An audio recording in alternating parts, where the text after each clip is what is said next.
Vous écoutez la Ligue des Cinévores en compagnie de moi, Mathieu, et de mon co-animateur, toujours fidèle au poste, mon côté négatif de moi-même, mon double est négatif, un peu comme dans Scott Pilgrim vs. Le Monde, qui croise son double négatif, mais finalement, c'est une bonne personne. Max, comment ça va? Ah, bien, toi. Ça va? C'est très timide comme réponse. Oui, je suis quelqu'un de timide dans la vie. Ah, t'as un cœur tendre. Oui, je suis comme le gras dans le bacon. On m'oublie. Tu mérites d'être découvert à toutes les femmes qui nous écoutent. Max est quelqu'un de très... Oui, puis j'aimerais ça être huilé sur ton chest. Ah! En tout cas, c'est pas ça le point, hein? On va revenir à notre émission. Ouais. Donc, cette semaine, on critique un film d'animation, le film de Incredible ou Les Incroyables en version française. L'as-tu réécouté cette semaine? Oui, je l'ai écouté pour l'occasion. Ça faisait des années et des années que je l'avais pas Moi vu. aussi, je l'ai réécouté. Je l'ai pas réécouté pour le podcast parce que je l'ai vu comme là, 3 semaines. Mais. Ah, Ah, hein? Il va falloir faire la critique du 2, on va le dire tout de suite. c'est le but aussi d'avoir fait le premier, c'est pour se mettre à jour et se rappeler des bons souvenirs. Ouais. Et on va parler entre autres des créatures fantastiques, des héros à la tonne et encore plus durant notre émission. Alors sans plus attendre, on va aller du côté des chroniques. Les chroniques. Alors, on est du côté des chroniques et là, on commence parce qu'on a vu et écouté. Et je vais laisser la parole à Max. Max, qu'est-ce que tu as vu? J'ai écouté une série et j'ai écouté un film. D'accord. La saison 3 de Love est sortie vendredi passé. Je l'ai commencé le soir même qu'on a fait l'enregistrement du dernier épisode. Et j'avais vraiment hâte parce que j'avais vraiment beaucoup aimé ces deux séries, ces deux saisons qui ont sorti avant sur Netflix. Parce que oui, il faut préciser, c'est une série Netflix. J'avais vraiment hâte parce que c'est une relation amoureuse qui est réaliste. Ah. C'est autant que c'est dans un concept qui est plus inusité, si on veut. C'est du monde qui vit dans un quartier à Hollywood. Elle travaille dans une station de radio. Et lui, il est enseignant pour une jeune fille qui travaille dans un studio de cinéma. Genre, ils ont comme leur caravane, puis ils font elle fait ces études-là. Et dans le fond, c'est ça. C'est une série que j'aime beaucoup parce que je me reconnaissais vraiment dans beaucoup de choses là-dedans. Autant sur les relations amoureuses que la façon qu'on va réagir face à l'autre. Puis pour vrai, il y a peut-être la fin qui... Moi, je l'ai aimé la fin, mais je trouve qu'elle laisse quand même un peu de questions sans réponse. Mais il n'y aura pas d'autres saisons. C'était vraiment la dernière saison. Puis c'est Joe Apatow qui a travaillé là-dessus, qui l'a produit. C'est lui qui a fait Grosse Surprise, 40 ans Corpusso, Funny People. Fait que tu sais, c'est vraiment quelqu'un qui connaît bien son métier. Puis qui c'est juste souvent sur des relations amoureuses qui fait ses films. Fait que non, c'est ça, j'ai vraiment aimé ça. Pour moi, c'est une série qui mérite d'être découverte, parce que j'ai l'impression qu'elle est un peu inconnue du public. Ben ça, je le connaissais pas avant que tu m'en parles, puis tu m'as donné le goût de la découvrir. Je vais peut-être l'écouter cette semaine, probablement. Mais faut que tu l'écoutes dans un bon feel. Ah. Tu sais, si mettons, comment je pourrais dire, là je dis ça au monde, je parle à une large, si t'es dans un feel que tu manques d'amour, genre. Non, mais je parle pas sexuellement, là, tu sais. Tu sens un vide, là. Tu sais, t'as besoin de quelqu'un dans ta vie. C'est peut-être pas la meilleure série parce que ça va peut-être plus t'affecter qu'autre chose. Tu sais, il y a comme des affaires qui... Tu t'écoutes pas un film d'horreur le lendemain que t'as eu un meurtre la veille, là. Non, ben, okay, c'est mauvais comme comparaison, mais je veux dire... C'est pas fait comme comparaison. Mais tu sais, c'est comme Black Mirror, faut que t'écoutes ça dans un feel que tu vas bien parce que c'est rough, tu sais. Ouais, c'est pas une série que tu peux écouter n'importe quand, c'est ça que tu dis. C'est ça, faut t'aller bien. C'est noté, c'est noté. Sinon, écoute, ça va être plus short que toi. J'ai écouté enfin Pacific Rim. J'avais jamais vu Pacific Rim. Moi non plus, je l'ai pas vu. Puis je savais que le 2 s'en venait, puis le 2, je trouvais qu'il avait l'air cool. Mais je me disais, crème, faut que j'écoute le premier. Puis c'est Guillermo del Toro qui a réalisé ça. Puis je me disais, Chris, comment ça se fait que j'ai pas vu ce film-là? Puis je vais t'avouer, j'ai trouvé ça terriblement bon, man. C'était bon. Elle dit que c'était bon. Pour vrai, c'est super cool. Par exemple, ce que je reprocherais au film, puis je pense que c'est un choix artistique, c'est très sombre. Très sombre. Puis des fois, j'ai l'impression que c'est comme pour cacher un peu le visuel. Parce que ce film-là a coûté cher, mais c'est pas le plus cher pour un film qui a beaucoup d'effets spéciaux. Puis il y a beaucoup de stéréotypes, mais il les détourne en même temps. Puis c'est particulier pour vrai. Mais puis il y a quand même Idris Elba là-dedans. Ah! Ah ouais, je me rappelle, je savais pas. Puis il y a celui qui a fait le King Arthur là, récemment. Là. Ok, C'est ouais. lui l'acteur principal dans le film. Ah! Est-ce qu'il est beige comme personne, par exemple? Mon Dieu. Il est peut-être un super bon acteur. Je pense qu'il était dans Game of Thrones aussi. Là, tu pourras me dire si je me trompe. Faudrait que je le regarde de Ou nouveau. c'est Viking, peut-être. Viking, ça me semblerait réaliste, mais Game of Thrones, je me rappelle pas de l'avoir vu là-dedans. Écoute, pour vrai, j'ai pas checké, je sais pas. Là. Mais il me semble que c'est un gars qui vient d'une série télé. Là. Puis, non, c'est ça. Fait que, pour vrai, Pacific Rim, écoute, visuellement, c'est époustouflant. Puis, Ron Perlman est dans le film. Quand t'as Ron Perlman dans un film, tu me gagnes en partant. À moins quand c'est un film qui sort directement en DVD. Là. Mais là, j'ai goût d'aller voir le deuxième. Là. Ben, ça fait un moment que je veux voir le premier aussi, parce que quand j'ai l'annonce du deuxième, j'avais le goût de voir ce film-là. L'action a l'air démentielle. Et le scénario a l'air intéressant, même si c'est très cliché des séries ou des films de l'époque. Ben, c'est très film de désastre. Là. Ouais. Mais les kaiju sont tellement cool. C'est des gros monstres, Ouais. les kaiju. Ils sont vraiment cool. Puis ils ont tous un style différent. Mais tu sais, le film se prend au sérieux sans se prendre au sérieux, genre. Fait que ça a vraiment. Pour vrai, c'est vraiment un petit peu divertissement, là. Ben, quand j'ai vu l'annonce du 2, ça me rappelait des scènes à la Godzilla ou à la King Kong avec des monstres géants qui s'affrontent. Moi, j'avais l'impression de voir Power Rangers. Aussi. Mais tu sais, dans des armures, là, pas, Ouais. dans pas avec leur costume en latex. T'as-tu vu Power Rangers, toi? Non, je l'ai pas encore vu. Ça me tente pas. Non, moi non plus. Ça me tente vraiment pas. Mais je sais pas si t'avais déjà vu le court-métrage. C'était Power Rangers comme dans le futur. Puis c'était un gars qui avait réalisé ça. Là. Puis il avait mis ça sur YouTube. Mais c'était un Power Rangers ultra sombre qui a de la drogue qui se trafique. Ça va l'air tellement meilleur que le film qui est sorti. Là. Moi, j'aimerais mieux un Power Rangers ultra badass avec du sang et du sexe. Je sais pas. Écoute, j'ai jamais trippé vraiment sur cette franchise-là. Je sais qu'ils veulent faire une franchise de films, là. Ouais, ben, il a pas marché de dernier, fait que ça arrivera pas. Ils vont peut-être attendre encore plusieurs années avant de réessayer le coup, parce que c'est une Peut-être. franchise qui était très populaire à l'époque, les Power Rangers. Donc, Ouais, j'ai grandi avec ça, là. moi, c'est plus les Transformers que j'avais grandi, là, mais... Ouais, Transformers, mais moi, c'était pour les jouets. Pas pour la série. Ah, ben moi, c'était les deux, là. Écoute, j'adorais. J'avais un jeu, tu sais, c'était comme Taken, Mortal Kombat, de Transformers. Puis c'était tellement malade, là. C'est que c'était cool. C'était tellement cool, les Transformers. Fait que, Bon. je te laisse y aller, Matt. Ouais. Comme d'habitude, c'est temps-ci, c'est souvent moi qui a le plus de stock et c'est encore le cas. Cette fois-ci, j'ai rien dilué dans le sens que c'est des nouvelles choses que j'ai vues et non des choses que j'ai réécoutées. Donc, je commence avec les séries. J'ai écouté la série Gifted, une des premières séries dans l'univers des X-Men.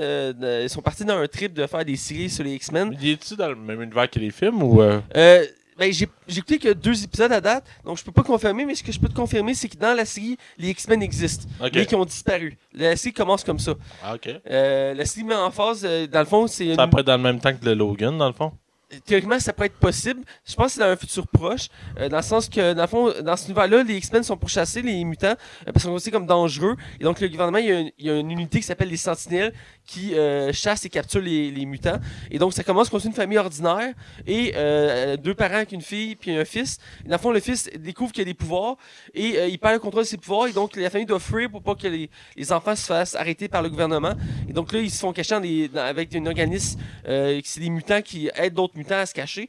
Et donc, là-dedans, on voit entre autres Jim Chung. En tout cas, c'est une actrice qui joue une mutante qu'on avait déjà vue dans Day of Future Past. C'est une asiatique qui crée des portails. Ah, ouais. Je pense que c'est Polaris qui s'appelle le nom du super-héros. Et dans le fond, c'est un mutant qu'on avait déjà vu qui est dans la série, joué par une nouvelle actrice.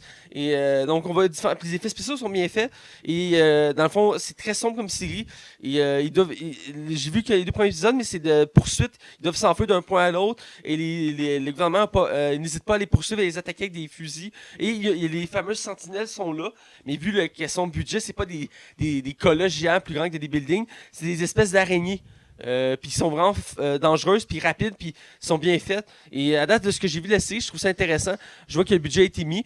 Et comme je disais, dès le début, ils disent que les X-Men ont disparu et que l'Institut Xavier a été détruit. Et donc, il n'y a aucune nouvelle. Je ne sais pas s'ils sont morts ou vivants, mais qu'ils pensent qu'ils sont les derniers mutants encore. Ça a l'air vraiment d'être dans le même temps que Logan. Là. ça donne Parce l'impression que le manoir n'existe plus, puis les X-Men sont plus là. Ouais, c'est ça. Je pense que c'est un Je peux peu. me tromper, là. Ben, je pense que c'est un peu le concept. Je ne sais plus s'il mentionne l'année, mais la série, elle a vraiment intéressante. Je sais pas si ça a été renouvelé pour une deuxième saison, mais à date, ce que j'ai vu, j'ai bien aimé. Et je sais que c'est dans une phase d'écrire plein de séries dans les X-Men parce qu'ils veulent exploiter. Il y a Légion aussi. Il y a Légion aussi, que la deuxième saison sort bientôt. C'est vrai que c'est super bon en plus. Ouais, c'est une autre que j'ai mis en attente que je vais écouter. Et je sais qu'il y a d'autres séries prévues dans les X-Men qui veulent le faire. Ouais, ça commence à faire beaucoup de séries. Là. Ouais, ben, c'est la mode, hein, les séries, ça, puis les films spin-off des X-Men. Hey, tu me donnes-tu une parenthèse? C'est pas dans nos nouvelles, mais je vais en parler vite vite. Les premiers visionnages de Deadpool sont sortis. Ah! Ils sont très négatifs. Ah, pour vrai. Ouais. Fait que ça a l'air qu'actuellement, le film est en train de faire des reshots pour essayer d'arranger ça. Je sais pas si c'est vrai. Je sais pas si c'est une rumeur. Oh. Ouais, Je suis pas rassuré. C'est moi non plus. Mais écoute, pour vrai, c'était tellement rien que des rumeurs que. Ouais, on va en parler quand on va avoir plus d'infos là-dessus. Ouais. Puis, de toute façon, on va le critiquer. Pour Gifted, pour en finir avec cette série-là, j'ai goût de la suivre. Et j'invite les gens qui ont aimé X-Men à la découvrir. On voit vraiment l'univers des X-Men d'un côté plus sombre, qui avait été exploité un peu dans les séries, dans les premiers films, que les mutants étaient mal vus et qui devaient se cacher. C'est un peu le même principe qui est là, mais un peu plus à la survie, un peu comme, mettons, Star Wars 4, où que les rebelles se cachent et que l'Empire est là pour contrôler tout. C'est un peu cette image-là que j'avais en tête, où que sont cachés puis doivent faire tout pour pas se faire voir. Et j'ai été surpris parce que d'habitude dans les CTV, Stan Lee, le grand Manitou de Marvel, on le voit juste en image, on le voit pas en vrai. Et dans ce cas-ci, on le voit dès le premier épisode. Ah ouais? Ouais, c'est vraiment bâtard comme ça, ça spoil rien. T'as un des personnages qui va dans un bar pour rencontrer un autre personnage, et il rouvre la porte pour entrer dans le bar, et Stanley sort du bar en même temps. Fait qu'il se croise, fait comme ah salut, puis là il rentre dans le bar. Là, je suis comme hey, c'est Stanley. J'aime toujours ça, moi, Stanley. C'est toujours... Ah, moi aussi. C'est... Ah, si, je vais avoir de la peine quand il va partir, ce monsieur-là. Ah, ça va être tellement triste. Mais sûrement qu'ils vont le garder en image dans les... Ouais, des posters ou de quoi. Ben, d'ailleurs, pour rebondir sur ma deuxième série, qui est Jessica Jones, que j'ai fini à saison 2, Ouais. dans la série, encore une fois, Je veux commencer cette semaine. Là, j'ai plusieurs choses à dire sur cette série. D'abord, on voit Stanley, mais pas en photo, comme d'habitude. Et c'est drôle parce que c'est son même personnage, je ne savais pas, mais toutes les séries Marvel de Netflix, c'est le même personnage que Stanley fait. C'est un ancien policier ouais. à retraite. Puis dans Jessica Jones, dans le fond, on le voit sur des affiches, il est rendu comme agent immobilier. Oh, wow. Pour le voir 2 reprises, étonnamment. Mais t'en as pensé quoi de vite de Jessica Jones? Parce que j'ai des amis qui ont adoré, puis j'ai du monde qui ont détesté. Écoute, faut mettre en contexte, j'avais apprécié la première saison, elle m'avait surpris, surtout qu'il mettait une super-héroïne en avant-plan, ce qui n'était pas habituel de Marvel. Et à l'époque, il n'y avait même pas encore Wonder Woman, donc c'est tout nouveau. Et je disais que la deuxième saison, je l'ai trouvée bonne, mais la fin m'a un peu déçu. Ça m'a laissé sur ma faim. Elle était très touchante la fin, ça j'en dirais, mais le Cliffhanger. Merci. Qu'on s'attendait, ben, il n'est pas aussi épique que les autres séries Marvel qu'on a eu à date. Et ça laisse peu de place à quelque chose d'intéressant pour la suite, même si c'est des éléments en suspens qui vont être intéressants à suivre. Mais il y a beaucoup de choses dans la série. Tu sais, la série a mérité d'être raccourcie d'au moins 3 épisodes. Tu sais, elle fait 13 épisodes, je l'ai arrivé en 10 épisodes. Parce qu'il y a beaucoup de longueur, surtout dans le milieu de la série. Je sais pas pourquoi ils sont en tête à faire seulement 13 épisodes. Je sais pas, je sais que c'est bon pour certaines séries. Dans ce cas-ci, ça peut être intéressant, mais le problème... mais il y a des séries qui sont plus slow, dans le sens, une série policière, tu peux faire un épisode indépendant à chaque. Là, lui, c'est parce que c'est une continuité. À un moment donné, c'est parce que c'est une longue histoire de 13 heures. Ça vient là. Le dernier épisode dure 53 minutes, ce qui est quand même très long pour un épisode. Est-ce que je trouve ça long? Mais reste que dans l'ensemble, j'ai beaucoup apprécié de voir Jessica Jones. Elle est toujours intéressante à voir. Je trouve qu'elle a bien évolué dans la série. Parce que dans la fin de la saison 1, elle restait traumatisée, marquée par les événements, pour rien spoiler. Et ça reste de même dans la saison 2. Puis elle évolue bien. Puis il y a des bons éléments qu'on voit dans la série. Entre autres, comme je t'ai dit, dès le premier épisode, ils mettent, sans le vouloir, un élément qui va nous spoiler la suite d'univers de Marvel. Je parle des films. C'est juste une phrase. Mais quand tu prends en compte cette phrase-là, tu fais comme « Oh my God! Il y a plein de petits éléments cachés comme ça. Je le commence. Puis on voit que c'était travaillé pour mettre plein de références à l'univers de Marvel connu. Autant les personnages secondaires que les éléments qu'on voit dans la série. J'ai vraiment aimé ça. Est-ce qu'on fait mention des films ou on fait mention juste des séries? On fait mention que des séries, mais il y a des interactions, il y a des personnages de d'autres séries qui viennent dans la série, comme d'habitude. Ouais. C'est des belles interactions, sauf qu'il y a une que je dirais que était là juste pour comme faire le lien, qui est Turk, qui est dans, on le voit quasiment toutes les séries de Marvel, c'est un vendeur d'armes.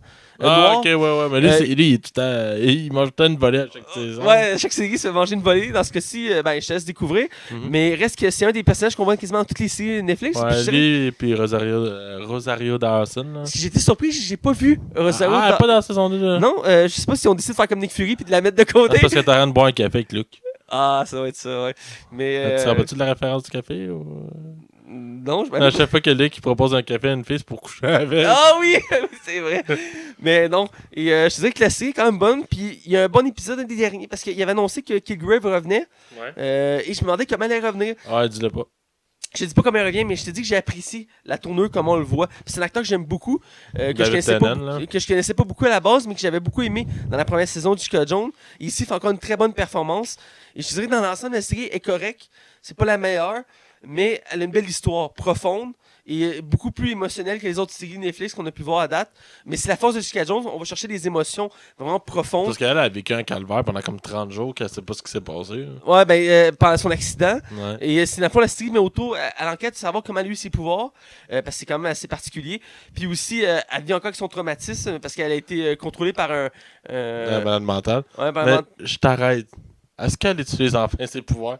Ben, elle a toujours utilisé ses... Ah, fuck off. Elle les utilisait pas, là. Elle les utilise, mais Elle est censée pouvoir voler, en ouais, elle plus. est censée pouvoir voler. Elle l'utilise une fois dans la première saison, d'ailleurs. Elle fait juste sauter. Elle saute fucking haut, puis on la revoit pas, mais théoriquement, elle vole plus Ça, loin. c'est ça qui me gossait. Ça, par exemple, je traite pas ces séries DC, là. Mais au moins, il utilise leur pouvoir là-dedans. Il l'utilise pour elle, là. Ouais. Là, dans ça, tabarnan. Ben, elle... Le gars, il est capable de défoncer un building à main nue s'il veut. Il fait rien. Moi, je frappe pas le monde. Tabarnak, gros, t'es le gars le plus puissant probablement du monde. C'est la force de Jessica Jones. Elle n'hésite pas à utiliser ses pouvoirs des moments assez brutals. Ouais, mais je trouvais que dans la saison 1, elle les utilisait vraiment pas. Ouais, elle l'utilisait moyennement, mais ça a des moments clés. Dans ce cas-ci, c'est quand même bien utilisé. C'est comme Punisher. Punisher, dans Daredevil, il pète tout. C'est pas compris. À chaque fois qu'il est là, il pète tout. Dans sa propre série, il fait rien. Ben, c'est qu'il a développé le plus le côté psychologique. Ah mais ouais, je te dis, à un moment donné, à la fin de la série, c'est vraiment malade, les scènes d'action. Mais je suis d'accord de dire que c'est important de développer ses personnages puis de pousser. Tu sais, c'est important d'avoir un scénario. Parce que si tu t'attaches pas émotionnellement au personnage, tu n'auras jamais d'implication puis tu t'attaches pas. Mais tabarnak, quand il se passe rien, c'est long, longtemps. Moi, du blabla, là, ah, moi, je vais pas bien. Ah, moi non plus. Ah, moi non plus. Non, mais on veut de quoi? On veut de la chair autour de la viande. Quand tu vas voir Avengers, là, mettons au cinéma, tabarnouche, tu vas avoir une grosse scène d'action pendant comme 20-25 minutes, puis après ça, les personnages prennent le temps de se développer. C'est correct, c'est ultra intéressant. C'est ça que j'approche aux séries. Là. Puis, comme je te dis, j'ai l'impression que j'écoute tout le temps la même affaire. Ben, je dirais que l'histoire de Jessica Jones est particulière. Le scénario a été retravaillé.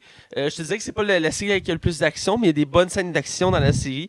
Les personnages, j'en aime beaucoup. Tu me le vends pas bien, là. Il y a beaucoup de personnages intéressants dans la série Jessica Jones, contrairement à d'autres séries de Marvel où que les personnages secondaires sont beaucoup moins intéressants.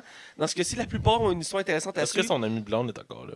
Oui, son ami blonde est Trish Walker. Tabarouette, hein? Ah. Hey, elle se fait faire un... Dans la première saison, par le policier, t'es comme Ben, c'est une des personnages les plus développés dans la deuxième saison. Ok, c'est elle. on change de sujet, là. On parle plus de son... Ok, bon, on continue. Ben, je veux. Ouais. Elle est fucking belle, cette fille-là. Mais j'ai une préférence pour Jessica Jones. Je trouve que l'actrice est vraiment belle. Ah ouais? Ah, elle est vraiment belle. Mais pour dire qu'il y a une belle évolution de la plupart des personnages, je te dirais que par contre, le personnage de Jerry Horgard, pour finir avec elle, l'avocate, là, Ouais. qui est jouée par l'actrice qui joue dans Matrice, là, entre autres, là, Ah ouais. je te dirais que son histoire est un peu. Décousu? Il aurait pu l'ôter du montage de la série, ce serait pas tant paru. Ah non. C'est un peu Ben, comme. comme dans Iron Fist, là, ça va à rien, là. Ben, dans un film, ça aurait plus ou moins à rien, mais c'est un peu comme. Si je préfère un lien, c'est dans le film Valérien, Ouais. le bout avec Rihanna. Ouais, arrête de le couper. T'enlèves Rihanna, puis ça change rien au film. Ouais. Ben, Jerry Horgard, c'est quasiment ça. Tu peux quasiment l'enlever au complet de la série, puis ça change pas grand chose à la série. J'avais été voir son personnage sur Internet, puis je savais même pas que c'était un gars à base. Ouais, c'est un gars à la base, ouais. Ça dérange rien, là, ça. Non, puis je veux dire, elle fait une bonne performance, c'est une actrice qui est vraiment bonne, puis elle fait une femme forte, puis ce qui est bien. Mais je veux dire, dans la saison 2, son personnage, il y a une histoire qui se développe, mais Elle était majeure dans la saison 1, en tout cas. mais elle se développe à part de Jessica Jones, genre que tu vois presque pas de Jessica Jones dans sa vie, là. Tu sais, Ben non, on est en train de critiquer le show. je pense qu'on va se calmer là-dessus. Ouais, là, c'est ça, Je le vais genre. continuer, excusez-moi, je me suis laissé emporter. Je m'excuse, on va le faire tout le temps d'ailleurs. Oh, ouais, je me suis promis, cette semaine, je le commence. Pour finir, j'ai une troisième série que j'ai débutée, que c'était un coup de tête. C'est la série Happy, qui est une série. C'est une série qui est une nouvelle série développée par je pense la chaîne Sci-Fi. Sci-fi? Sci-Fi. C'est une série exclusive. Et dans le fond, c'est une série basée sur un comic d'ailleurs. Dans le fond, on suit un ancien policier qui est devenu tueur à gages et que dans le fond. La série commence, c'est une série très sombre mais humoristique à la fois. Et dans le fond, la série commence avec une petite fille qui se fait enlever. Et en parallèle, on le suit lui, qui a reçu un accident, qui est censé mourir, mais finalement il survit. Et quand il se réveille, il hallucine une licorne bleue volante qui lui parle. Ah oui.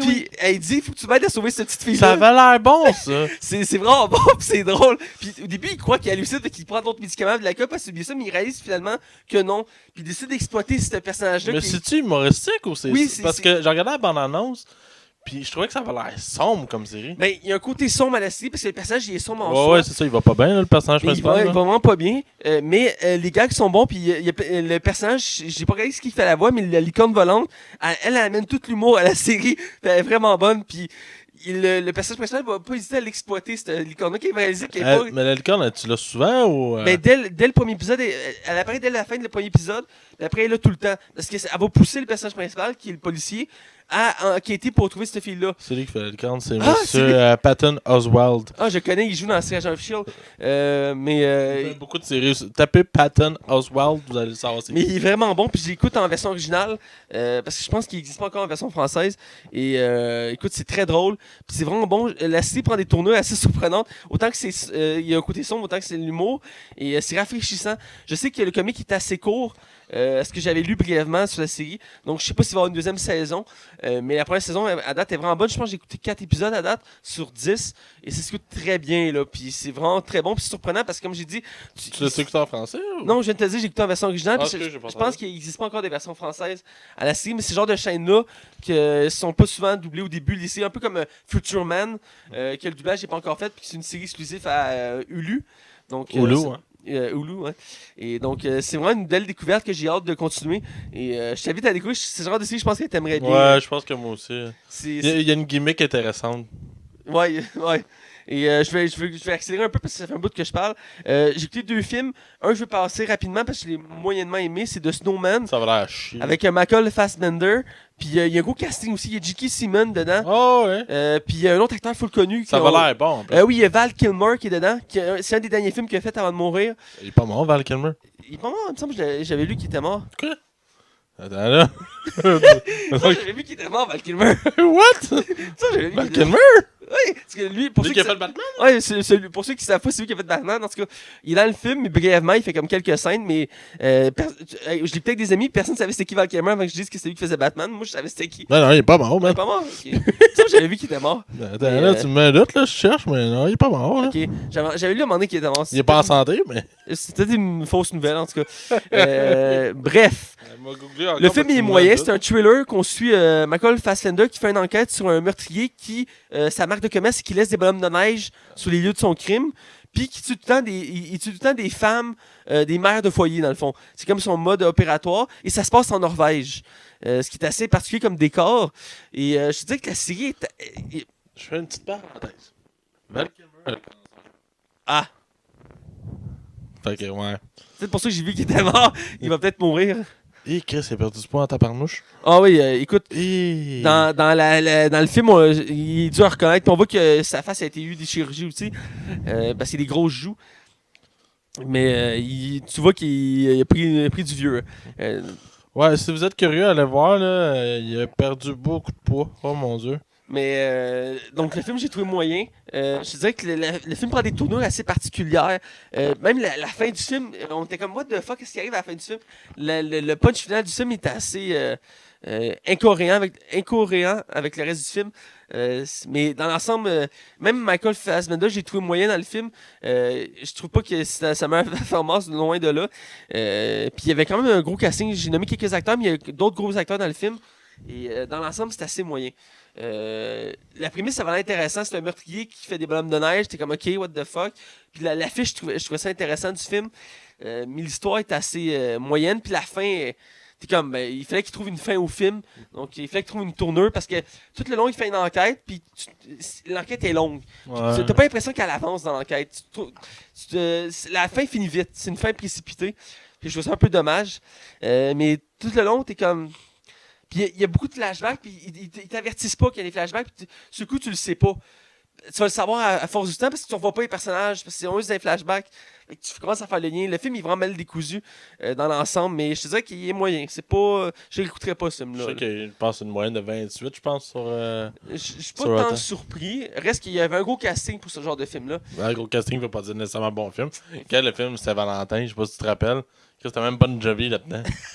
Oui, c'est vrai. Puis c'était de la merde, là. Puis il y Ouais. avait quelque chose comme ben gros acteur. Pour finir, j'ai écouté un film qui, écoute, ça m'a jeté à terre comme film. Ah ouais, je suis content que tu l'aies vu. The Disaster Artist. C'est toi que tu l'as vendu ou? Pas juste toi, mais c'est les bandes annonces, tout ça. Et c'est aussi James Franco, l'acteur que j'aime beaucoup.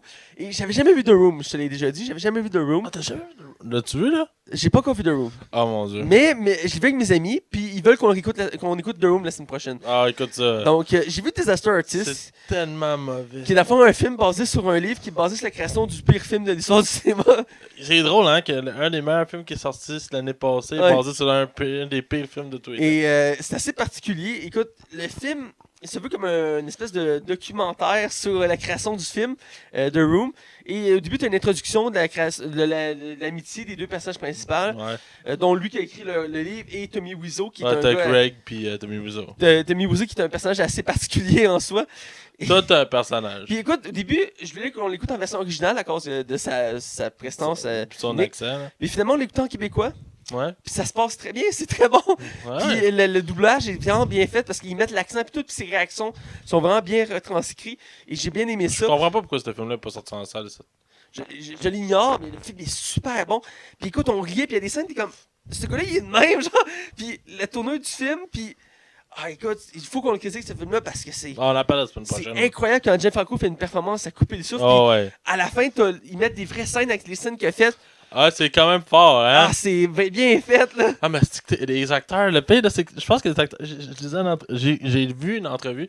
Les acteurs disaient que c'est dur de faire d'être mauvais. Genre, Ouais. quand t'es habitué de faire de l'acting, puis là, faut que t'incarnes des acteurs qui sont mauvais.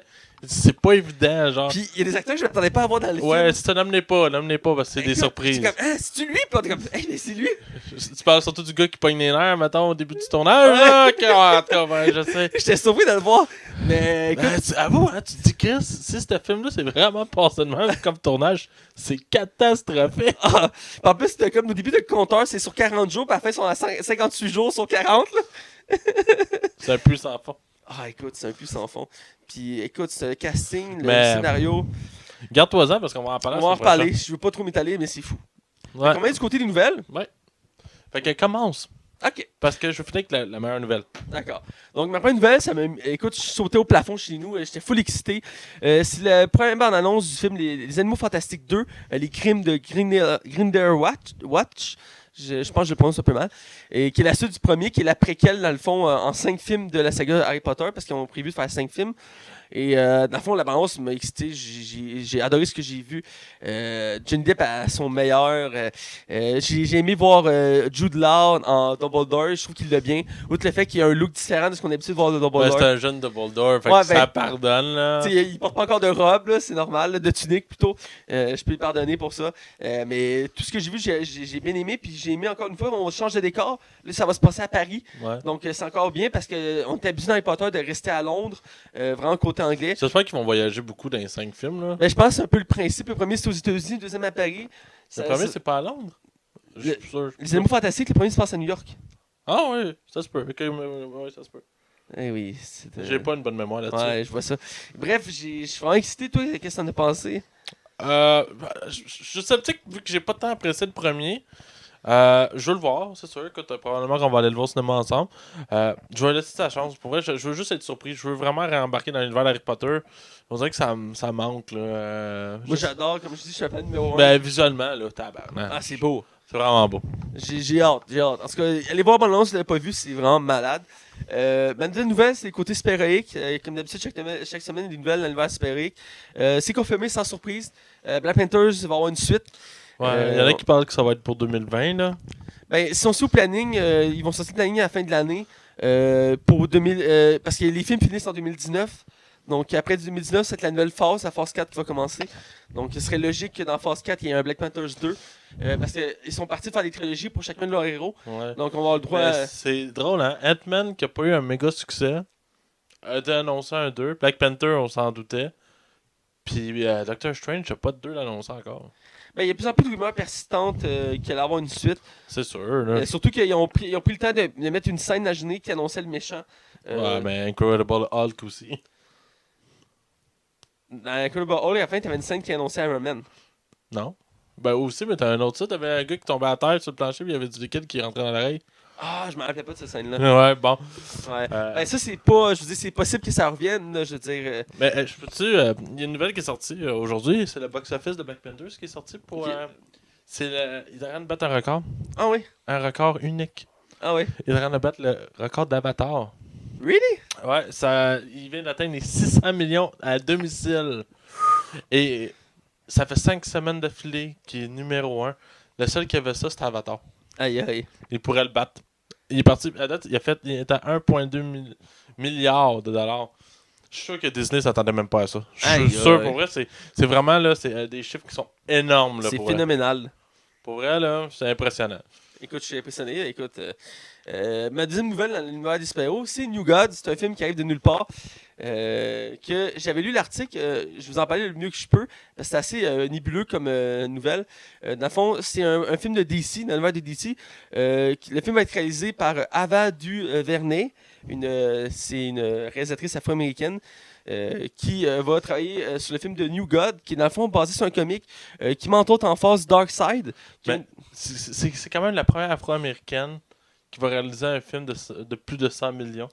C'est pas rien, là, c'est pas rien. Ils font confiance, c'est bon. Ah, ben, je pense qu'on est dans une vague de ce genre-là. Dans le sens qu'il rouvre les portes à toutes les... Ben, Black Panther, c'est la preuve. Là. Ouais. Je pense qu'on est dans une nouvelle ère au niveau artistique là, avec Wonder Woman, Captain Marvel qui s'en vient. Les femmes puis la communauté noire prennent plus d'ampleur. C'est une bonne chose.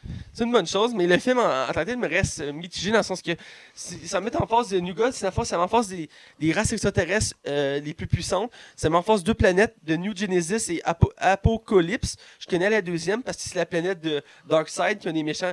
Je pense que c'est le plus grand méchant de Justice League. Ouais, il est emblématique. Là. Il est emblématique. Et en fait, ça se passe dans un futur où, dans le fond, les anciens dieux ont disparu. Ils sont mis à la place à de nouveaux dieux. Donc, dans le fond, les dieux grecs, romains, scandinaves ont disparu. Ils se place à des dieux, une nouvelle génération. Et donc, ces deux planètes-là vont se battre entre eux. Et c'est comme une guerre de divinités. Et entre autres, ça met en face, comme je dis, Darkseid. Donc, je suis assez sceptique. Il y en a qui disent que ça pourrait remplacer Justice League 2 comme film. Donc, je suis pas encore certain de l'idée. Même le concept en soi, je ne suis pas certain. Espérer que c'est un bon comic. Espérer que c'est un des gros comics à avoir dans l'univers de DC. Je ne l'ai jamais vu encore. Mais c'est un projet assez particulier parce que là, ils vont dans une autre direction encore. DC sont partis pour être dans des directions assez opposées, si je peux dire. J'ai l'impression qu'ils font n'importe quoi, mais en tout cas. On va voir qu'est-ce que ça va donner ce projet-là. Je suis curieux. C'est peut-être aussi le film qui va mettre en phase Darkseid.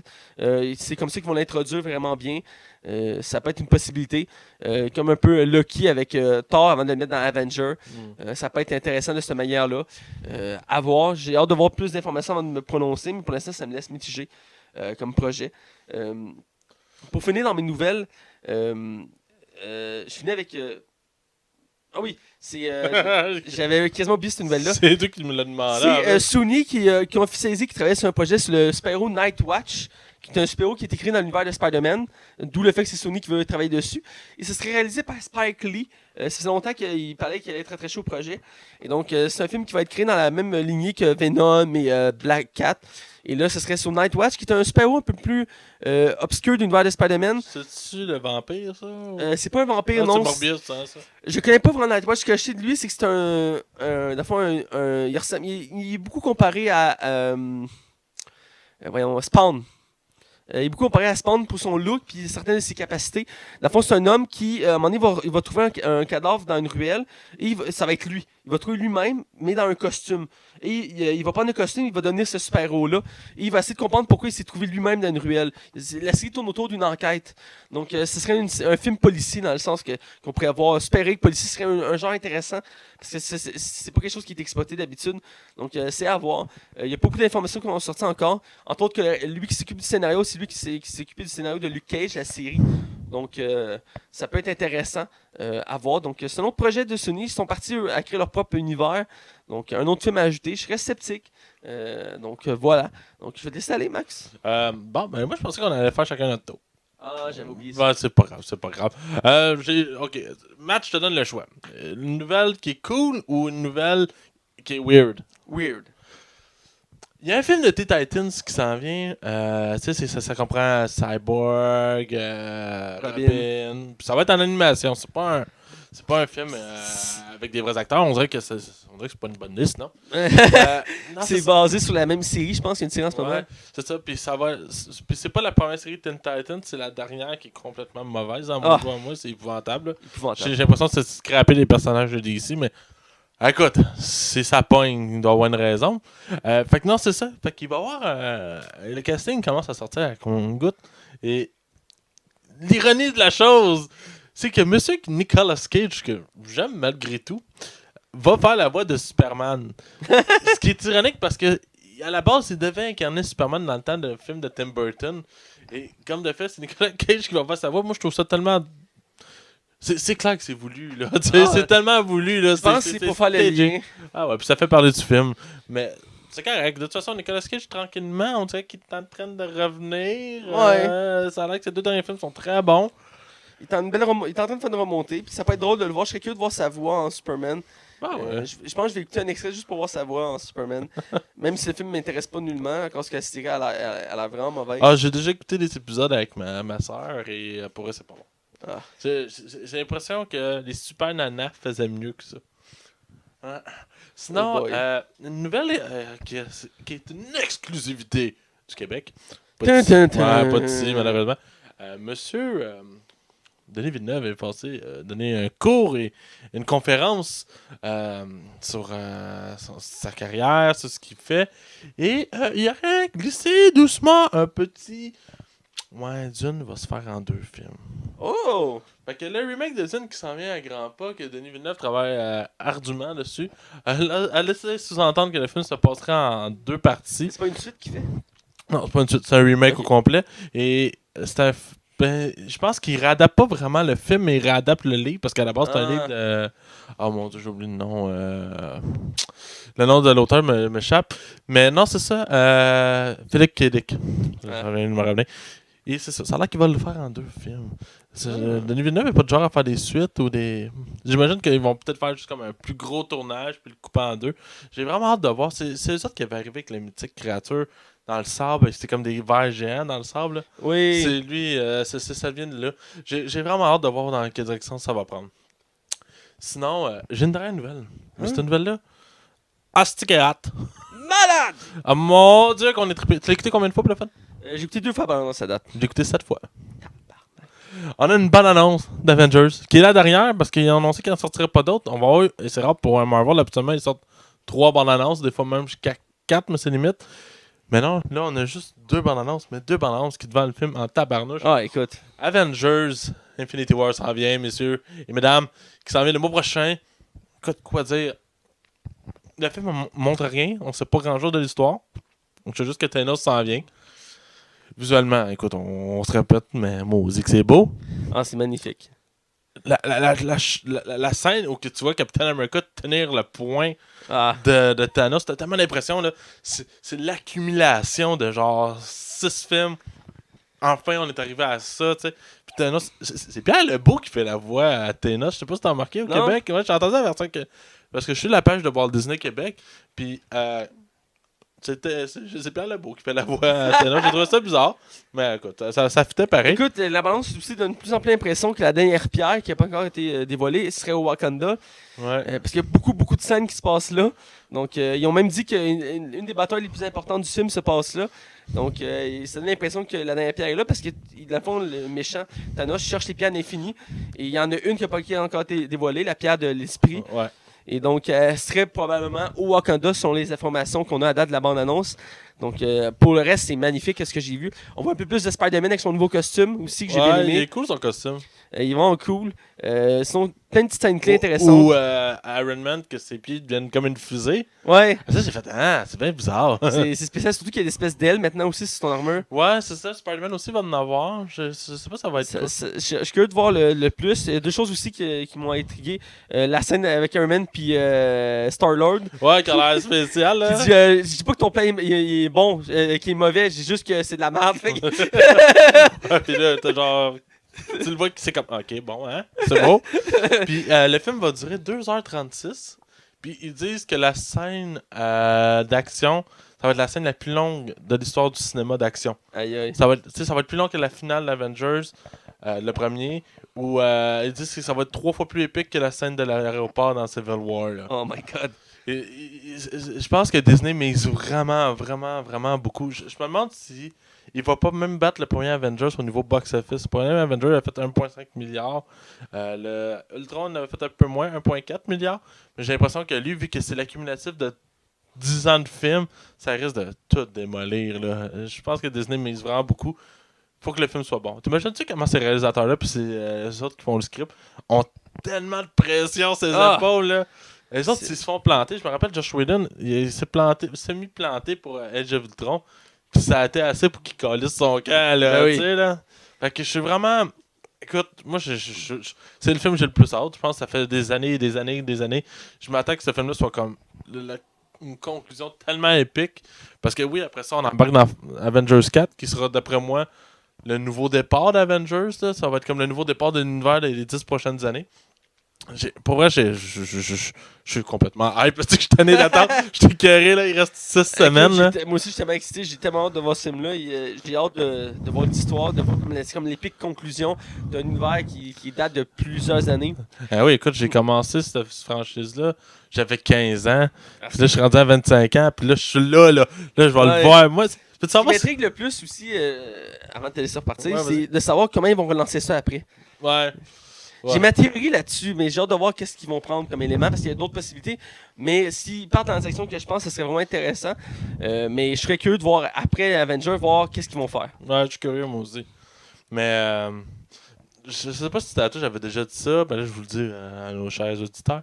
La seule affaire que j'espère dans ma vie, c'est de pas mourir pour pas manquer ces films-là. Genre, j'espère pas crever avant ce film-là, avant que ça sorte. Faut que je le voie, là, tu sais. Après ça, au pire, je mourrais du cancer. Je m'en calisse, mais je veux voir Avengers. Moi aussi, je suis comme toi, il faut que je le voie avant de mourir. J'ai pas le choix, là. Rendu au paradis, je serais comme ah, calice! Ah, tabarnak! Fait que là-dessus, on va aller dans la zone cinéma. Yeah, on part.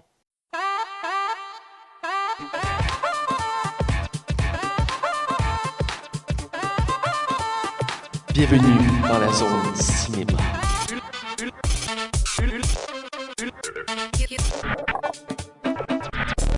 On est dans la zone cinéma et là, je veux parler. J'ai un sujet qui est venu par rapport à un film que j'ai écouté cette semaine qui est The Disaster Artist.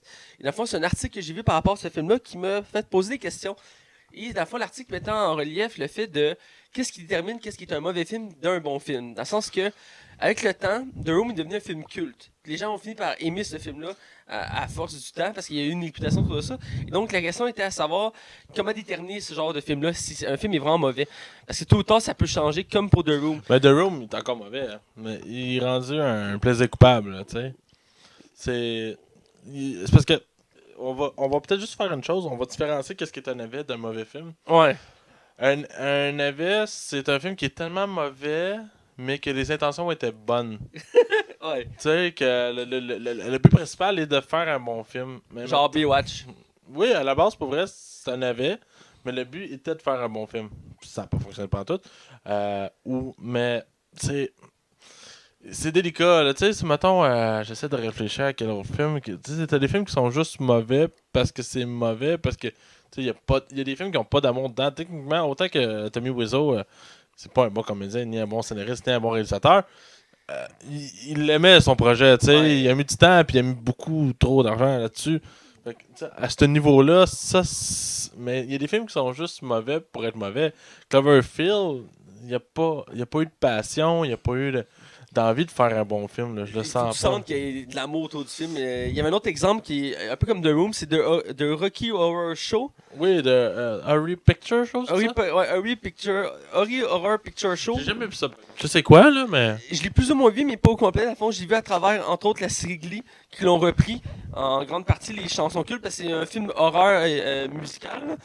Ouais, puis un peu Y a pas des tendances homosexuelles aussi dans le film? Je pourrais pas te dire. Ouais, il me semble mais- que oui, parce que je fais juste résumer. Ouais. Il me semble que le l'acteur principal, il se déguise en femme en plus.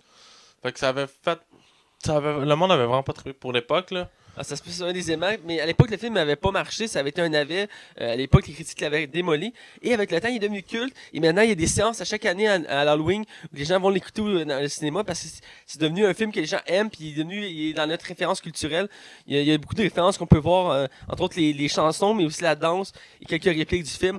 C'est vrai que c'est un bon film, mais non, c'est pas... Ben, à l'époque, il l'avait démoli. Et ce qu'on sait, comme même sur Rotten Tomatoes, il n'est pas très bien classé. Mais il reste que les fans ont fini par l'aimer. Un peu comme The Room. C'est comme devenu culte avec le temps. Et c'est un autre bon exemple. Et ça apporte à savoir comment déterminer. Mon point, c'était ça. Et je veux dire, il y a plein de films qu'on voit récemment qui sont considérés comme mauvais. Exemple, la franchise Sharknado, OK? Ouais, c'est ça. Ça, c'est voulu pour être mauvais, là. C'est comme plus ou moins voulu pour être mauvais, mais les gens apprécient ça.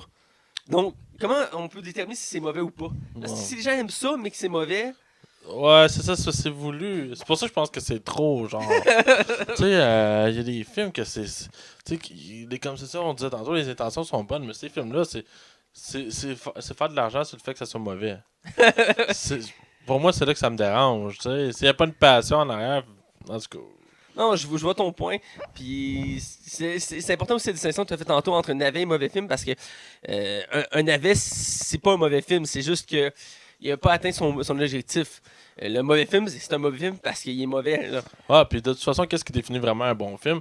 Ça arrive... Il y a beaucoup de films qui ont gagné meilleur film aux Oscars, puis qu'on se rappelle pas du tout, là. Écoute, continue, parle, là, puis je vais aller chercher un film, je vais chercher une année, là, puis on va se dire si on connaît le film, ok? Bonne idée. Ben, pour continuer sur mon point, quand je reviens à The Room, pour ceux qui l'ont pas vu, moi je l'ai pas vu The Room, honnêtement. Je l'ai dit j'ai dit à plusieurs reprises, mais C'est une année, mais genre avant les années 2000. 97. Mais je pense que c'est Titanic. Ah, ok, attends. 92, l'année de ma naissance. Hein. Okay. Donc, comme je disais, ça, j'ai pas vu de Room, mais Disaster Artist, quand j'ai vu le film, on voit qu'il y a la passion dans le film, qu'il met toute son énergie. Puis t'as l'impression au début que ça va être un bon film, mais au final, le film s'est planté. Mais pourtant, il est venu culte, puis il y a des tonnes d'exemples. Ah ouais, c'est le silence des agneaux. Ah, sac. Ok, attends, c'était pas une bonne année. Ok, continue. Je faisais une autre année. 89, t'in. 89? Ouais, 89, ça a l'air popé comme choix. Ok. Mais souvent, c'est ça. Il y a des films qui gagnent des prix pour bons films, comme on dit, des Oscars, les Golden Globes. Rain Man. Tabarnak! Rain Man. C'est un bon film en plus, ça. Bon, ok, continue à parler, là. Mais là, on cherche un peu. On aurait dû faire notre recherche avant, mais c'est pas grave. Mais c'est quand je regarde les critiques en ce moment. J'ai déjà fait le débat récemment au podcast si on devait encore porter attention aux critiques professionnelles par rapport aux critiques publiques. Et parce qu'il y a de plus en plus une division. Souvent, des films que les critiques professionnels vont dire qu'il est mauvais. Exemple, Bright qui est sorti récemment. Pourtant, le public qui était au rendez-vous, ils ont aimé le film. Et là, c'est à savoir quel côté on prend pour savoir si le film est bon ou pas. Attends, j'en ai un. Impitoyable. C'est quoi? Quelle année? 93. 93. 65e cérémonie des Oscars. Je suis allé vérifier en attendant qu'est-ce que c'est, là, mais Impitoyable. ça me dit rien pour vrai. De Clint Eastwood. Ah, fuck, c'est Unforgiven. Unforgiven. Ah, ok, c'est pas un bon exemple. Impardonnable au Québec. Ah, ouais, il y avait plus ça, impardonnant. Ouais. Ok, continue. Mais ça arrive qu'il y a des films qui ont gagnent des bons prix, mais finalement, c'est pas des bons films. Et vice-versa. Je veux dire, même à preuve, on peut mettre des acteurs dans ce sens-là. Je me souviens toujours l'anecdote de Halle Berry qui a gagné la même année le Razzie Award de la pire actrice, puis l'Oscar de la meilleure actrice. Tu sais, c'est. Harvey Weinstein. Moi, j'ai toujours. Là, continue. J'ai toujours de la misère à me dire est-ce que le film est mauvais ou pas, parce que je sais que beaucoup de gens pensent que je suis très positif envers les films, puis que j'ai de la misère à voir qu'un film est mauvais quand il est mauvais. Mais moi, ce qui me chicote. D'accord. Ouais, c'est ça, Max. Mais c'est plus le point à savoir est-ce que c'est mauvais. Je sais que Max, tu n'hésites pas à bâcher par ramasser les films. Ah, mais... ben tabarnak. J'en ai un. Ok, j'ai trouvé un. Stop the press. En 1999, il est sorti le film A Shakespeare in Love avec Gwyneth Paltrow, Joseph Ian. Il y avait Ben Affleck là-dedans. Je l'avais déjà vu, ce film-là. J'ai aucune idée c'est quoi. C'est un film sur Mais il y a personne qui sait c'est quoi, ok, Mathieu? Ouais, c'est bon, je l'ai déjà vu, mais ça fait longtemps. Peut-être entre autres produit par Harvey Weinstein. Ouais, ça c'était assez malaisant quand tu y penses. Ouais, ben oui, j'ai déjà vu ce film-là. C'est un film sur William Shakespeare, mais effectivement, c'est pas le film du siècle de mémoire. C'est un bon. Ben, je sais même pas si c'est un bon film, je me rappelle pas si je l'avais aimé, mais je l'ai déjà vu ce film-là. Je pense que c'est au secondaire, je l'avais vu. Reste que c'est un film qu'on se rappelle pas nécessairement. Peut-être que vous l'avez jamais vu, vous vous en rappelez pas, mais je veux dire, ce film-là a gagné le score du meilleur film. Est-ce que c'était justifié? Je mets des gros doutes sur ça. Là. C'est comme en ce moment dans les derniers Oscars, c'est souvent des films indépendants qui gagnent. Je dis pas que les films indépendants sont mauvais ou sont bons, mais c'est une question de perspective. Ben, tous les goûts sont dans la nature. Oui, c'est ça. Puis j'ai de la misère avec la connotation qu'un film est mauvais. C'est le point aussi que je vais emmener. Puis l'article que j'avais lu me posait la question de savoir à quoi se fier. Au final, pour déterminer un film est bon ou mauvais, parce que, comme je dis, les critiques sont tellement divisées maintenant, professionnelles puis publiques, que c'est dur de parce que souvent, avant, ils se cadraient. Donc, on peut se fier à ça pour déterminer si le film était bon, si on voulait l'écouter. Parce que si on n'arrive pas à se décider si on veut l'écouter, le film, parce que les deux bords nous mettent à un bord de musique qui est mauvais, l'autre bord dit qui est bon. Souvent, quand je regarde mettons, je vais au club vidéo avec des amis, ou je vais chez des amis, puis on regarde pour écouter un film, on regarde la bande-annonce, ça a l'air pas pire, puis là, je me dis, hey, on va aller voir la critique. Fait qu'on regarde la critique, puis c'est là qu'on se met à débattre, à savoir, est-ce que le film est bon ou mauvais? Puis souvent, ce qu'on finit par trancher, on fait, ok, regarde, fuck off, on l'écoute pareil, puis au pire, ben regarde, on changera de film. Ben, puis, je vais être honnête avec toi, c'est comme les Oscars, tu sais, on en parlait la semaine passée, tout ce qui définissait que les autres étaient les films de l'année, j'étais comme, ouais, mais je me reconnais pas là-dedans. Puis je pense que le public in large se reconnaît pas non plus nécessairement. Je pense que tout dépend des goûts. Tu sais, je suis dans un groupe de cinéma, puis cette semaine, j'ai demandé le film Hancock. Je sais pas si tu te rappelles avec Will Smith. J'ai demandé au monde, avez-vous aimé ça? Puis finalement, c'était très mitigé. Tu sais, il y en a qui ont vraiment adoré ça, puis il y en a d'autres qui ont complètement détesté ça. Mais à cette époque-là, le film avait reçu des critiques négatives. Je suis comme, ah ouais, ce film-là, mais moi, quand je l'ai vu à l'époque, j'ai trouvé ça tellement bon. Ah oui, moi aussi, je l'avais aimé. Tu sais, je pense que tout est une question de perception, mais pourtant, ce film-là, ça avait été un méga hit au box-office. C'est parce qu'il y a quelqu'un qui me l'a rappelé, c'est pour ça que je me suis rappelé de ce film-là, mais ça fait comme juste 10 ans qu'il est sorti, puis on n'en parle plus. Oui, effectivement. Je l'ai vu quelques fois quand j'étais plus jeune, mais je l'avais bien aimé. Et c'est un autre très bon exemple. Écoute, on pourra en parler pendant très longtemps.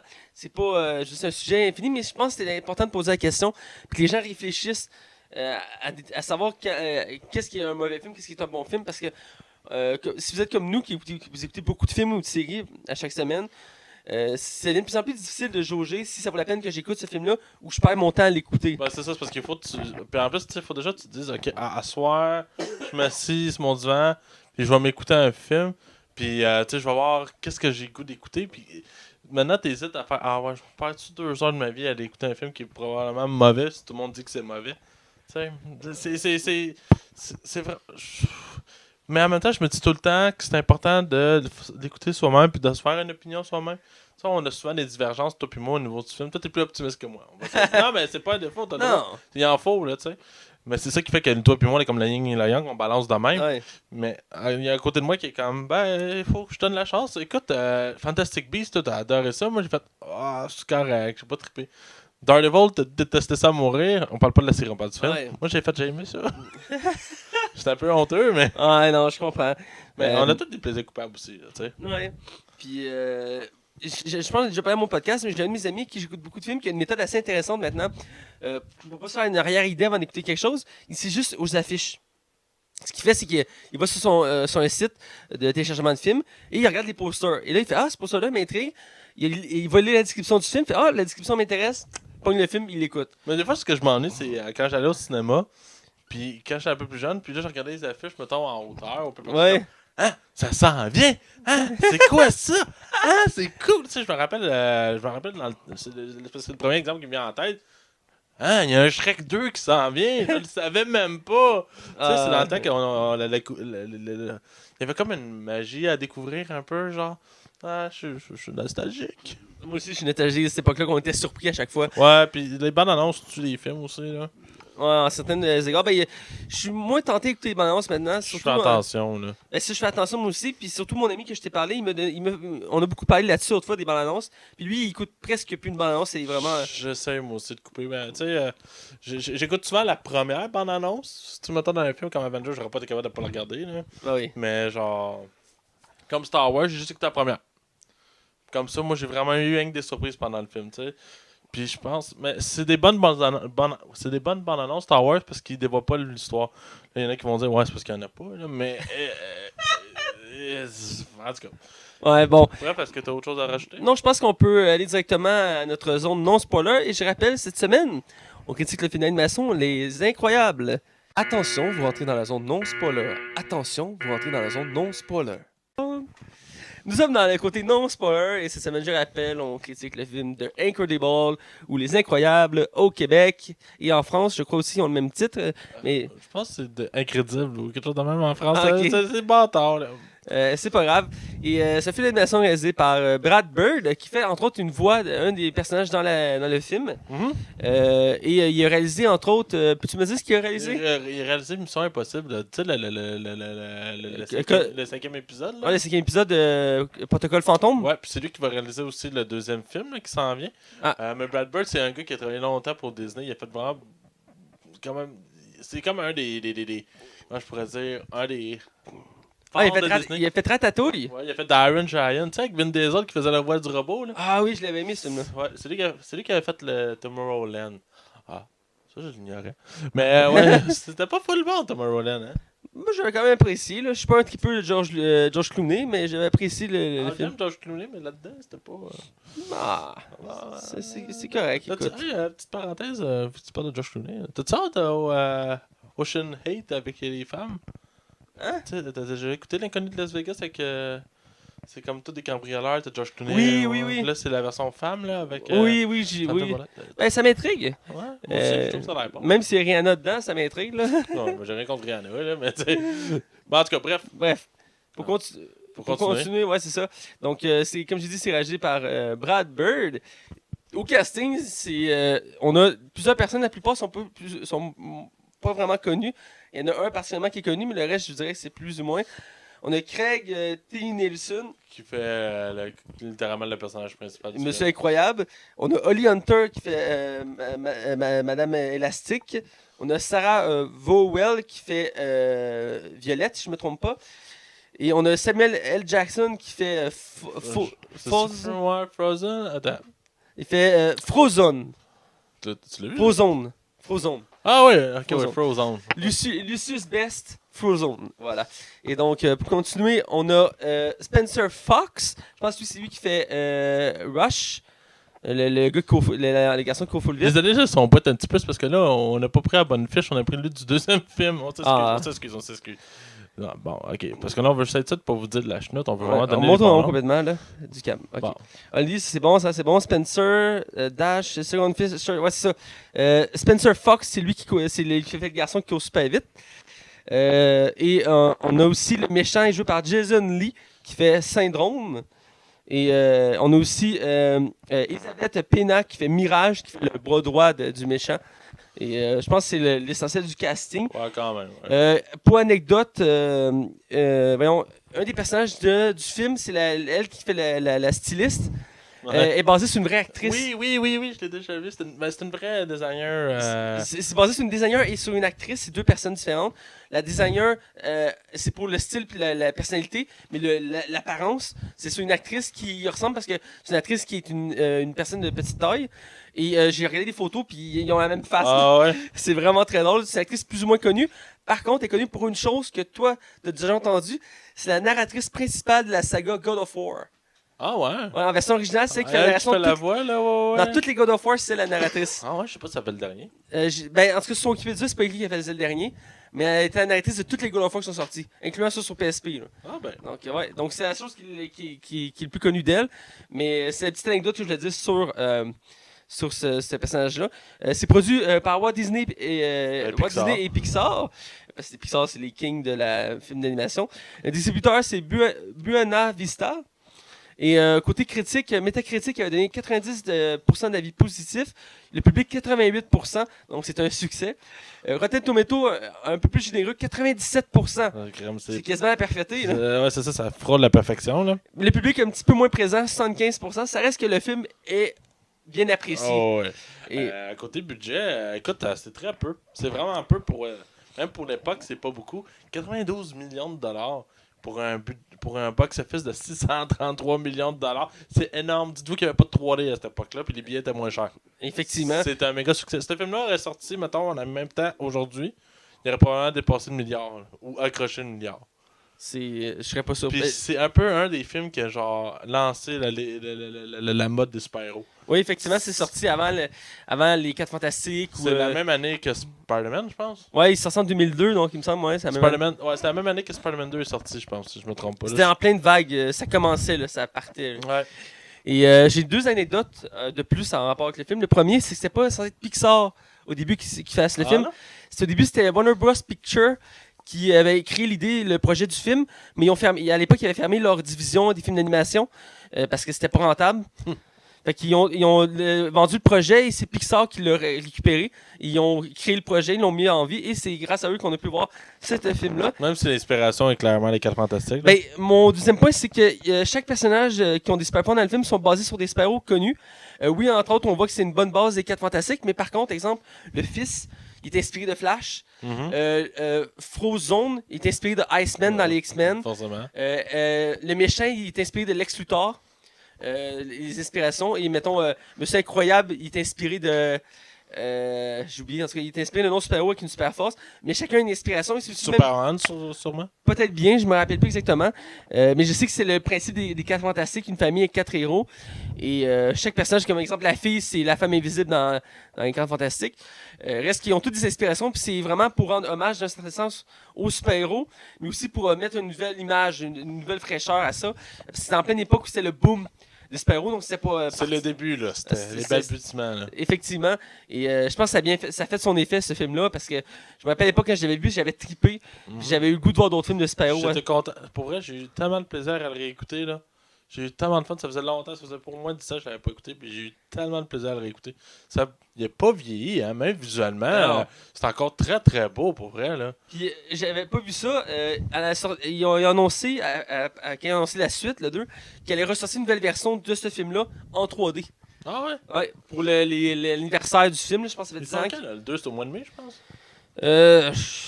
Man, ça va être changé en style le mois de mai, c'est ouais, ça, parce que il y a Han Solo, Deadpool, puis ça, tabarouette. Ouais. On va être au cinéma tous les semaines. Ça va être malade. Bref, ça c'est pour le côté film. Vu que c'est un film d'animation, on va pas procéder de la même manière. C'est dur de parler du jeu d'acteur quand on regarde un film d'animation. Je pense que t'en conviens avec moi. Ouais, puis moi je vais être honnête avec vous, là. Je suis honnête. Je l'ai écouté en français. Ben, moi aussi, j'ai écouté en français la version québécoise. Ouais, parce que moi, des films d'animation, ça me dérange pas parce que ils font la même affaire que les acteurs américains, là, je veux dire.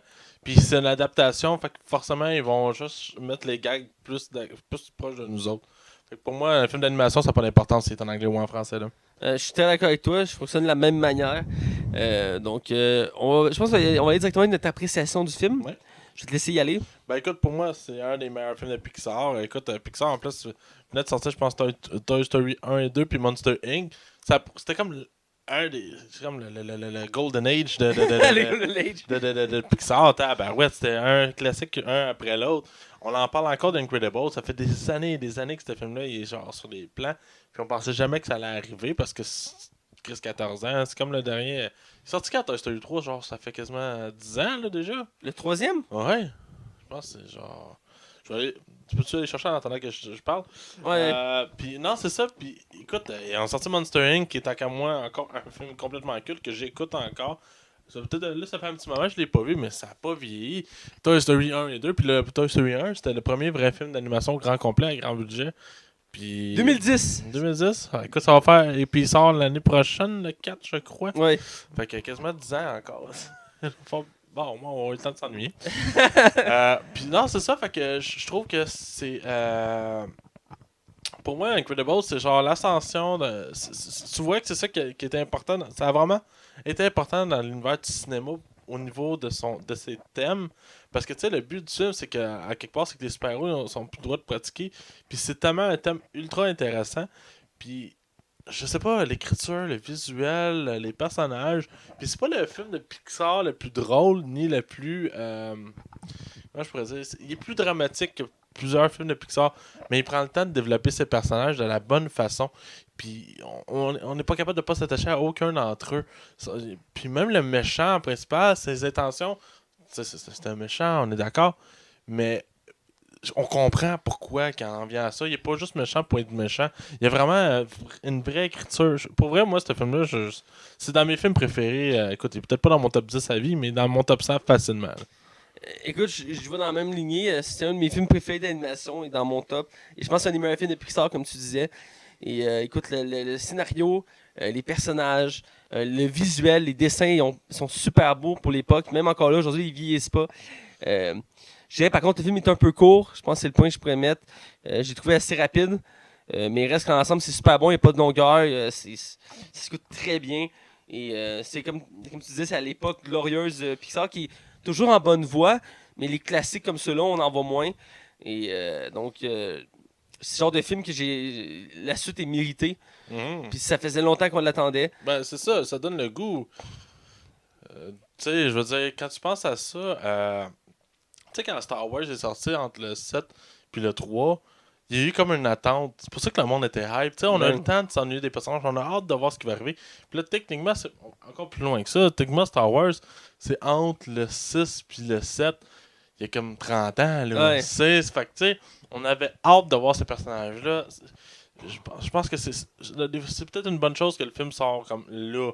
Au lieu que là, genre 5-6 ans. On est impatient de le voir. D'ailleurs, petite anecdote avant de changer de section. La suite, le 2, va se passer directement après le 1. Ouais, ça c'est bizarre. Ben, Littéralement avec le même méchant qu'on va à la fin du 1. Ça va être le méchant qui va introduire la suite. Ouais. Ça a été confirmé. Mais ce sera pas le méchant principal, par exemple. Non. C'est juste que c'est pour faire la continuité de l'histoire. C'est le pont, là. C'est comme le pont, voilà. Et d'ailleurs, j'avais lu ça aussi dans les anecdotes, j'ai oublié de le mentionner. Il avait créé un jeu vidéo qui était une suite au film. Je sais pas si tu savais. Ah non, je savais pas. Puis, dans le fond, on suivait Monsieur Incroyable et Frozone qui affrontaient l'homme taupe, je pense que ça s'appelle. Ouais, c'est ça. Et dans le fond, ça relatait le combat qui avait lieu après le film, puis quelques événements après. Donc, c'est un peu de ça, je pense qu'on va le voir en film. Là. C'est bon, le jeu? Je sais pas s'il était bon, j'ai jamais joué. Non plus. Mais c'était des anecdotes que j'ai trouvées sur le film. Il y avait une petite suite au film en jeu vidéo. Donc, c'est quand même intriguant. Bref, on est du côté spoiler pour en plus en détailler du film. Yeah! Attention, vous rentrez dans la zone spoiler. Attention, vous rentrez dans la zone spoiler. On est dans la zone spoiler et là on va parler de ce qu'on a aimé du film, ce qu'on a moins aimé, des scènes clés qu'on a adorées, des personnages, tout ça. Et je vais y aller d'abord. Vas-y. J'ai bien aimé l'introduction du film. Ça mettait bien en perspective l'univers. J'ai 2 points à dire. Le premier point, c'est que au début, ça montre un univers très joyeux, que tous les super-héros sont là et aident le monde. Et rapidement, tu as une belle séquence de plein de journaux. J'ai bien aimé cette intro-là qui montrait comment la déchéance arrive vite. Un incident clé va tout c'est un effet papillon, si on peut dire, là, qui va tout briser ça. Du jour au lendemain, tous les super-héros vont être considérés comme illégal, puis ils doivent arrêter d'être des super-héros parce que c'est trop dangereux pour la société. Ouais, parce qu'il blesse du monde en même temps. Là. Ouais, puis il a empêché un gars de se suicider, puis le gars il est pas content. C'est son droit. C'est son droit. Ça, j'ai trouvé bonne. Elle était vraiment drôle. Vous m'avez pas sauvé la vie, vous me l'avez empiré. Ouais, parce qu'il casse le dos en même temps, je pense, en le sauvant. Ouais, je pense que c'est ça, ouais. Quelque chose comme ça, puis il cause des dommages collatéraux à cause du train qui arrête, là. Ouais. Non, c'est... C'est assez quelque chose, mais l'autre point, c'est que d'habitude, dans tout ce qui est super-héroïque, d'habitude, il explique l'origine des pouvoirs. Dans ce cas-ci, tout le monde il n'y a aucune explication d'où les gens ont ces pouvoirs-là. Ouais, c'est comme normal qu'il y ait des gens qui aient des super-pouvoirs, genre. Ouais, mais je pense que c'est une bonne chose, genre de... Tu sais, genre...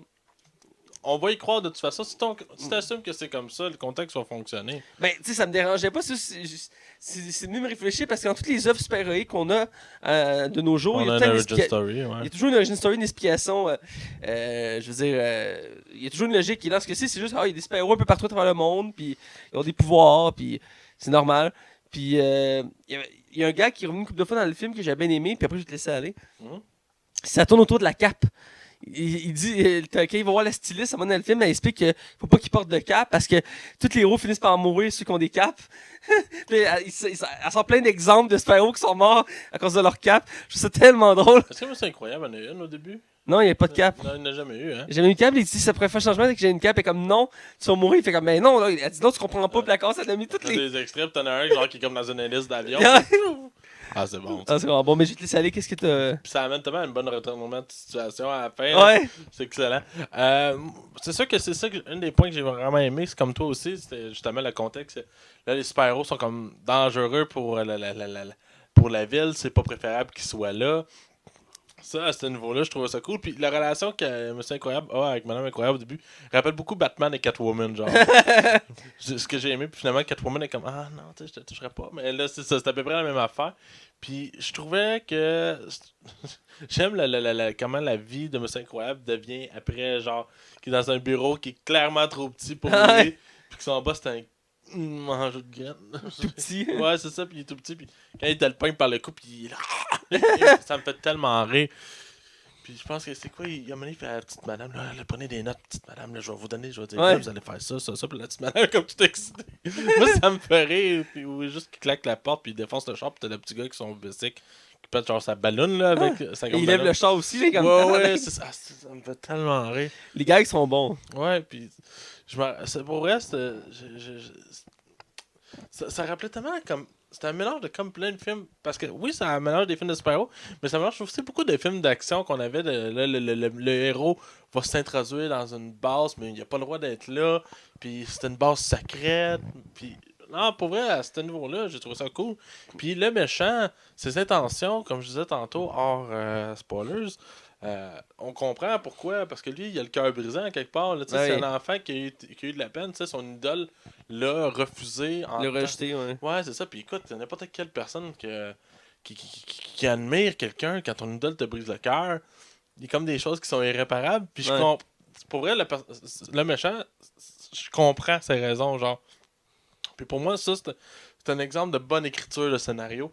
Parce qu'au moins, on s'identifie puis on comprend pourquoi. Tu sais, il n'y a pas.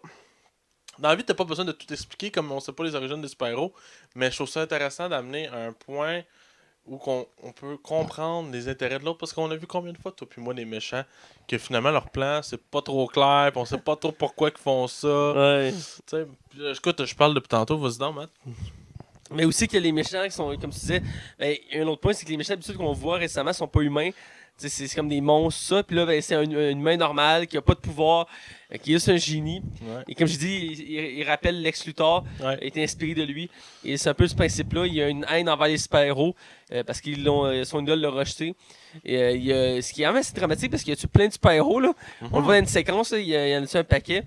Et je trouve ça assez drastique. J'ai aimé beaucoup le décor de la jungle. Ça faisait un beau contraste avec la ville parce qu'il aurait tellement pu juste faire une histoire qui se passe dans la ville, classique à la super-héros. Mais non, il y a un décor tropical sur une île tropicale. Et ça mène des belles scènes d'action. Absolument. Entre autres, les enfants ils utilisent leur pouvoir pour la première fois vraiment intensément. Ça fait des belles scènes. Et j'aime beaucoup aussi Frozone, joué par Samuel Jackson. Ouais. Je trouve que c'est un super-héros. J'ai hâte de le voir dans le deuxième. J'espère qu'il va être plus exploité. Parce qu'il est drôle là-dedans. Tu sais, chérie, il est où mon costume? Hein? Pourquoi t'as besoin de ton costume? Ben, faut que j'aille faire des commissions. Puis il est là, puis il cherche partout, puis il va juste dehors, genre des explosions, des lasers. Ah, c'est drôle pour vrai. Mais moi, j'aime ses pouvoirs, puis son style. Le fait parce qu'à un moment donné, au début du film, les Microsoft, lui, puis Monsieur Incroyable, ils vont sauver du monde. Puis là, cette fois-là, ils vont dans un building en feu. Puis là, ils sont comme fuck, qu'est-ce qu'on fait? Puis il dit, ben, utilise ta glace, il arrive plus dessus, puis ça marche pas. Il dit, il fait trop chaud, genre, je peux pas créer de glace. C'est comme, c'est quoi cette affaire-là? Il dit, toi, tu peux pas te servir ta super force? Il dit, non, l'immeuble est trop fragile, genre, je peux le détruire. Là, tu vois, comme leur limite de pouvoir, j'ai bien aimé ce gag-là. Puis j'ai aimé aussi la façon qu'il utilise ses pouvoirs parce qu'il prend l'eau dans l'air pour en créer de la glace. Ouais. C'est bien pensé, ça. C'est bien pensé comme pouvoir. Puis j'ai mis aussi, à la fin, quand il affronte contre le robot, comment il utilise ses pouvoirs. Parce qu'il glisse comme il fait comme une patinoire, puis il avance à la patinoire. Puis à un moment donné, il fait un saut, puis il fait apparaître comme une planche. Puis il commence à glisser sur sa planche. C'est cool. C'est des bonnes idées. C'est des bonnes idées de J'aimais beaucoup son style. Je dirais peut-être son costume, il pourrait être retravaillé, mais le personnage ensemble, j'ai beaucoup apprécié. C'est ça qui est cool des films d'animation, par exemple. C'est qu'ils peuvent utiliser les concepteurs peuvent vraiment utiliser toute leur imagination pour amener de quoi. Genre, tu sais, dans un vrai film, c'est beaucoup. C'est des cascades, la corde, tout ça. Fait que tu peux pas te permettre tant de choses que ça. Là-dedans, ils peuvent vraiment y aller all-in, puis ils peuvent faire ce qu'ils veulent. Puis ce film-là est une preuve que c'est ça qui est arrivé. Effectivement. Puis il y a un point aussi que je trouve mystérieux qui n'a pas été résolu dans le premier film. Peut-être qu'ils vont en parler dans le deuxième. C'est Mirage, l'assistante du méchant. Elle dit au début du film qu'elle est comme Monsieur Incroyable. C'est-à-dire qu'elle sous-entend qu'elle a des super pouvoirs.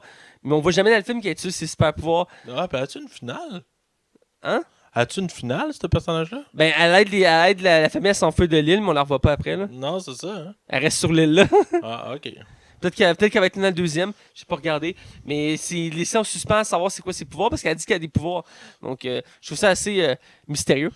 Puis, je trouve que le film projette des bonnes valeurs aussi. La famille, l'entraide, tu sais, écouter les autres. C'est un film vraiment qui est bon pour des bonnes valeurs. Ben oui, il y a des bonnes valeurs. Puis, comme je sais, il est familial. Là, je dirais. Il est pas très sombre. Il est sombre, oui, mais il y a une bonne morale. Au final. Parce que c'est le genre de film qui est un exemple. Un bon exemple de ce film-là peut plaire aux enfants, mais comme qui peut plaire aux adultes. Ben oui. Parce que tu peux interpréter des choses. À un moment donné, Madame Fantastique, elle se regarde dans le miroir et elle se check les fesses. Ouais. J'ai trouvé ça tellement drôle, mais un enfant comprendra pas pourquoi que Madame Fantastique fait ça. Genre. Puis, Pas Madame Fantastique, Madame Incroyable. Madame Incroyable, ouais, t'as mêlé deux personnages. Ouais, comme de fait. Là. Mais oui, puis effectivement, c'est des petites scènes comme ça. D'ailleurs, j'ai pas beaucoup parlé d'elle, mais j'aimais beaucoup ses pouvoirs, la façon qui était utilisée dans les films. Ouais. C'est quelque chose qui n'était pas très exploité, entre autres, dans les films des 4 Fantastiques. Parce qu'elle a les mêmes pouvoirs que Monsieur Fantastique, mais elle les utilise d'une manière plus intelligente. Mais elle est élastique aussi. Ben, Monsieur Fantastique qui est élastique. Non. Oui, il est élastique. Ah, Monsieur Fantastique. Monsieur Incroyable ou Monsieur Fantastique? Monsieur Fantastique. Oui, ok. Ouais, je m'ai perdu. Ah. Okay, parce que Moi, je parlais de Madame Incroyable. Ouais, puis Monsieur Fantastique. Oui. Ouais, Ils ont les mêmes pouvoirs, ok? Ok, je pensais que tu parlais de Monsieur Incroyable Non. puis Madame Incroyable. Je suis comme, non, attends, c'est pas la même affaire. Là. Ils ont les mêmes pouvoirs, ces deux personnages-là, sauf qu'elle, dans le film, c'est sûr que c'est un film d'animation, on s'entend, mais elle utilise d'une manière plus imagée. Ouais. C'est pouvoir, entre autres, elle se transforme souvent en parachute à quelques reprises dans le film où elle se transforme en bateau. J'ai bien aimé cette scène-là où ils sont en l'eau et là, ils doivent trouver un moyen de rejoindre l'île, fait qu'elle se transforme en bateau. Puis le petit gars, avec ses pieds, Ouais. fait que ça donne. Un moteur. Ouais, je trouve ça bon, ça. Le gag était vraiment bien fait. J'ai bien aimé cette scène-là. Puis j'ai aimé les scènes de combat dans le film. Je trouve que c'était bien fait. Je veux dire, autant l'action que. Je dirais par contre le robot à la fin, ça s'est fait un peu vite. Parce qu'au début, tu as le méchant qui arrive, il essaie de battre le robot, il est pas capable. Le robot attaque la ville. Puis ça se fait comme en 5 minutes, puis il bat le robot. Ouais, mais c'est correct. Parce que comme je dis, le film est assez rapide dans l'ensemble. Mais ce que j'ai aimé aussi, c'est qu'il y a comme des petites scènes. C'est juste des petits détails. Mais comme à la fin, quand genre, ils veulent que finalement le garçon fasse du sport. Puis là, il part à courir. Puis là, il est super rapide. Il fait non, ralentis. non, ok, c'est pas ça. Non, ralentis. Ouais. C'est du affaire de Surtout la fille qui a pu avoir ses cheveux dans sa face, elle les met en arrière. Puis tu sais, elle parle au petit gars. Ouais. Non, c'est vraiment un bon film. Je pense que. On a fait le tour. Moi, j'ai pas d'autre à rajouter. Ouais, puis. Par contre, pour le bébé, on a oublié de mentionner le bébé. Ouais, la bataille finale, on pourrait au moins parler de ça. Là. Ben, le combat final où que, finalement ils battent le robot, puis là, le méchant il est parti, puis ils apprennent qu'il est chez eux, puis qu'il arrive chez eux, puis là, le méchant il dit je vais garder votre bébé, je vais l'élever comme le mien, puis il va donner mon acolyte, puis là, que tu vois tous les pouvoirs du bébé s'activer. Et t'as un démon, là, c'est pas compliqué. On en voit plusieurs, mais dans la scène, parce qu'il y a une scène qu'on le voit se garder, on peut voir plus de pouvoirs, exemple, qui peut se téléporter, ce qui est pas, on le voit pas dans le film, mais il reste qu'il y a un paquet de pouvoirs, c'est genre chaotique son affaire.